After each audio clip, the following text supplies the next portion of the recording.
নমস্কার বন্ধুরা, পার্বতী রান্নাঘরে সবাইকে স্বাগত। আশা করি সবাই ভালো আছো। আজ আবার এসে গেছি আর একটা চিকেনের রেসিপি নিয়ে। উপকরণগুলি সব রেডি করে নিয়েছি, দেখে নাও কি কি আছে। এখানে মাংস,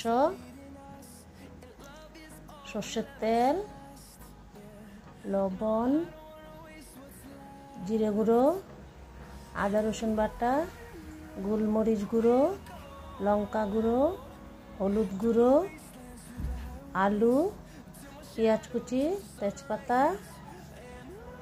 এখন কড়াতে চিকেনগুলোকে ঢেলে নিয়েছি। দিয়ে দিলাম আদা রসুন বাটা, লঙ্কা গুঁড়ো, জিরে গুঁড়ো, হলুদ গুঁড়ো, গোলমরিচ গুঁড়ো, তেজপাতা, পেঁয়াজ কুচি, লবণ, সর্ষের তেল। এখন আমি সব কিছু হাত দিয়ে ভালো করে মেখে নেব,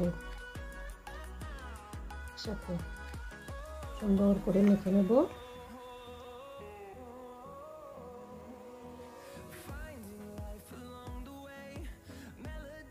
এখন আলু দিয়ে দিচ্ছি, আলু দিয়ে আবারও একটু ভালো করে মেখে নেব। এখন হয়ে গেছে। এখন গ্যাসটা জ্বালিয়ে দিয়েছি, কড়াই বসিয়ে দিলাম। এখন ঢাকা দিয়ে দেব। কিছুক্ষণ পরে আবার ঢাকাটা তুলে আবার একটু নেড়ে চেড়ে দেবো। নেড়ে চেড়ে আবারও একটু ঢাকা দিয়ে দেব। এখন একটু চিনি দিয়ে দিলাম।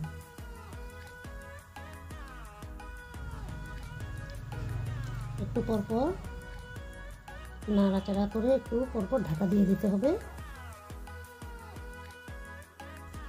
আবার একটু নেড়ে চেড়ে দেবো। এখন টমেটোর টুকরো দিয়ে দিলাম, একটা কাঁচা লঙ্কা দিয়ে দিলাম। আবার একটু নাড়াচাড়া করে দেব।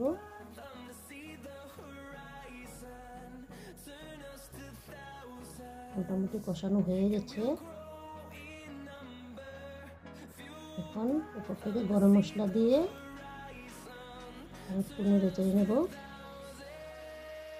এখন আমার রান্নাটা হয়ে গেছে, অল্প সময়ের মধ্যে সহজ রেসিপি। এখন আমি সার্ভ করে দিচ্ছি। তাহলে আজকের আমার রান্নাটা কেমন লেগেছে কমেন্টে জানাবে।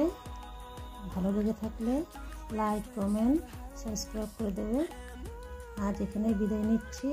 দেখা হচ্ছে নেক্সট ভিডিওতে অন্য কোনো রেসিপি নিয়ে। ততক্ষণ টাটা, সবাই ভালো থেকো, সুস্থ থেকো, সাথে থেকো।